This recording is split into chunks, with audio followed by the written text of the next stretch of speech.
社会讲到时代，定受到的议题就是长照甲社会福利等等。现主是有民间团体甲95岁以上的族群合作壮世代，希望社会通改变对因的看法。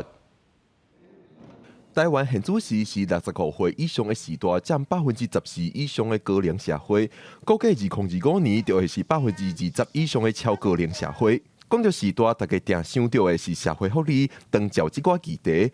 现主是有民间团体甲55岁以上的人合作壮世代，帮社会改变对因的看法。咱即马想要来看这老人啊，拢该当做是安尼社会负担。退休了后，偌久20-30年诶，20-30年拢免创啥，啊，拢没有政策，啊，都没有产品，啊，你要哪过？民间团体认为，壮世代无亲像社会所认为的，退休了后就无代志做。若有好的政策引导，壮世代就通发展侪可能。因提出呼吁，希望检讨有年龄歧视的政策，也检视教科书内底造成时代刻板印象的内容等等，帮为体制开始改变。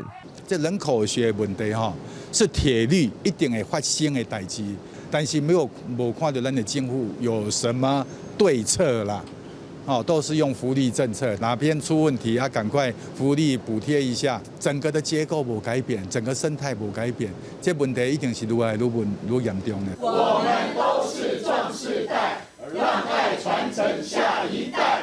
民间团体26日立法院召开记者会，向各党团友支持，有侪下党派立委拢签联署。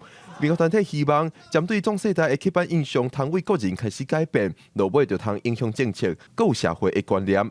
明年总统大选，因也会检视各候选人敢有具体政见，对外公布因的看法，互各界参考。